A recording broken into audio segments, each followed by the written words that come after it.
गौतम बुद्ध से एक व्यक्ति ने कहा कि मुझे आपसे बहुत सारे प्रश्न पूछने हैं। बुद्ध ने कहा कि पहले 1 साल तक मौन रखो, फिर प्रश्न पूछना। अशांत मन में प्रश्नों की अधिकता रहती है। प्रश्नों की वजह से हम सही निर्णय नहीं ले पाते हैं। ऐसी स्थिति में कुछ देर मौन हो जाना चाहिए। मौन रहकर हालात समझेंगे तो मन को शांति मिल सकती है। इस संबंध में गौतम बुद्ध से जुड़ा एक प्रेरक प्रसंग प्रचलित है। जानिए ये प्रसंग। प्रचलित प्रसंग के अनुसार गौतम बुद्ध रोज अपने शिष्यों को उपदेश देते थे। बुद्ध के प्रवचन सुनने शिष्यों के साथ ही अन्य लोग भी पहुंचते थे। एक दिन जब बुद्ध प्रवचन दे रहे थे तभी एक व्यक्ति पहुंचा और वह बोला कि तथागत, मैं आपसे बहुत सारे प्रश्न पूछना चाहता हूँ। मेरा मन बहुत अशांत है, कृपया मेरे प्रश्नों के उत्तर दें ताकि मेरा मन शांत हो सके। बुद्ध ने उससे कहा कि मैं तुम्हारे प्रश्नों के उत्तर जरूर दूंगा, लेकिन तुम्हें 1 साल तक मौन धारण करना होगा। 1 साल के बाद तुम जो भी पूछोगे तुम्हें उसका उत्तर जरूर मिल जाएगा। उस व्यक्ति ने कहा कि 1 साल बाद आप मेरे प्रश्नों के उत्तर अवश्य देंगे ना? बुद्ध ने कहा कि मैं अपनी बात का पक्का हूं, तुम्हें सारे प्रश्नों के जवाब दूंगा, लेकिन 1 साल बाद। बुद्ध की बात मानकर उस व्यक्ति ने मौन व्रत धारण कर लिया। धीरे धीरे वह मौन की वजह से उसका मन एकाग्र होने लगा। वह ध्यान में उतरने लगा, मन भी शांत होने लगा। उसके सभी प्रश्न खत्म होने लगे। 1 साल बीत गया। समय पूरा होने के बाद बुद्ध ने उस व्यक्ति से कहा कि अब तुम अपने सभी प्रश्न मुझसे पूछ सकते हो। ये बात सुनकर वह व्यक्ति हंसा और कहा कि 1 साल पहले मेरे मन में कई प्रश्न थे, लेकिन अब सारे प्रश्न शांत हो गए हैं। अब मेरे पास आपसे पूछने के लिए कोई प्रश्न नहीं है। बुद्ध ने उस व्यक्ति से कहा कि जब तक हमारा मन शांत नहीं है, मन में ढेरों प्रश्न उठते रहते हैं, उसकी परेशानियां बनी रहती हैं। अज्ञान और भ्रम की वजह से हमारा मन प्रश्नों के उत्तर तक पहुंच ही नहीं पाता है। कुछ समय मौन धारण करके हम हालातों को समझेंगे तो सारे प्रश्नों के उत्तर स्वतः ही मिलने लगते हैं।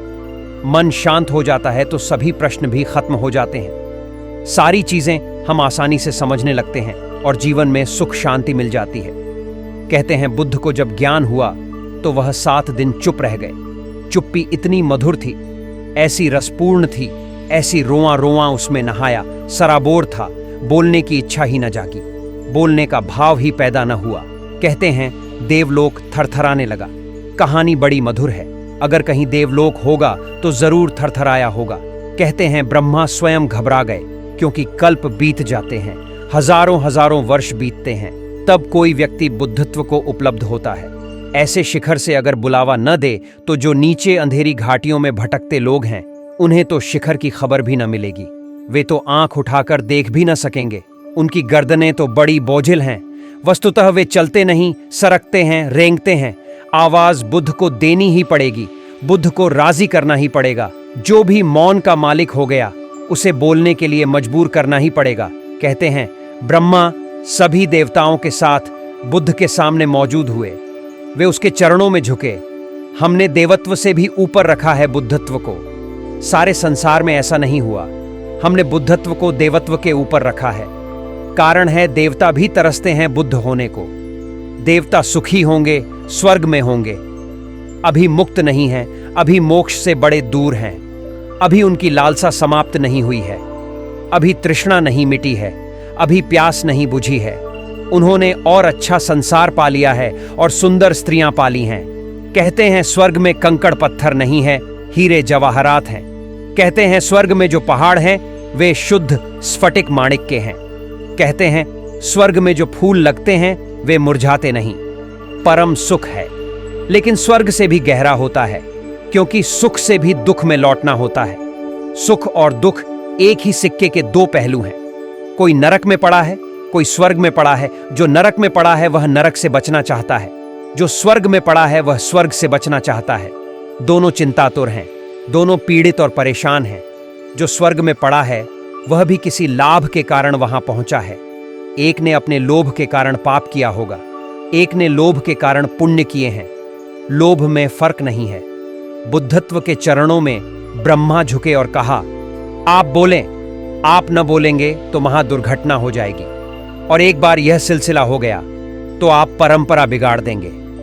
बुद्ध सदा बोलते रहे हैं, उन्हें बोलना ही चाहिए। जो न बोलने की क्षमता को पा गए हैं उनके बोलने में कुछ अंधों को मिल सकता है, अंधेरे में भटकतों को मिल सकता है। आप चुप न हो, आप बोले। किसी तरह बमुश्किल राजी किया।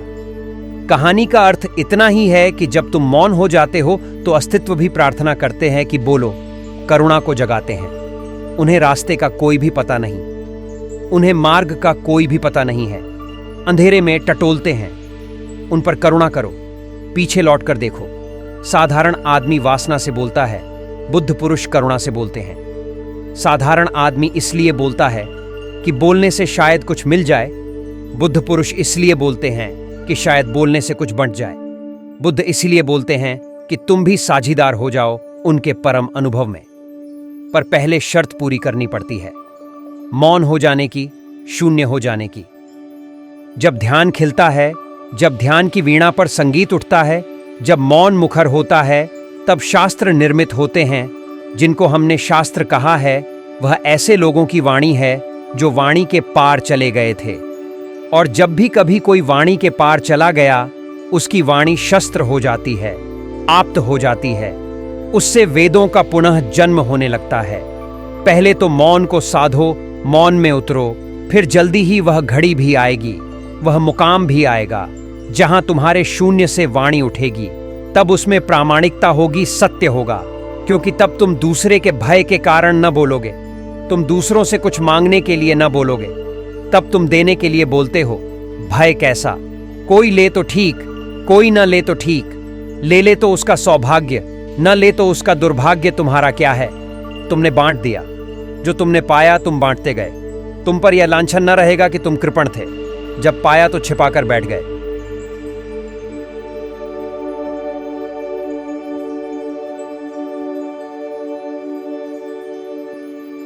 ऐसे ही बुद्ध द्वारा बताए गए सत्य धर्म के मार्ग को सुनने के लिए जातक कथा यूट्यूब चैनल को सब्सक्राइब करना ना भूलें। अब आप हमें फेसबुक और इंस्टाग्राम पे भी धम्मपद टाइप करके फॉलो करके शुद्ध धर्म को सुन सकते हैं।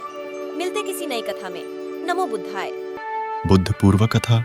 बोधिसत्व का रूप, माया का त्याग, महापरिनिर्वाण की सूप, दीपक जलाए, धरती में आए, बोधिचित्त की प्रेरणा। सुन लो हमारी बातें।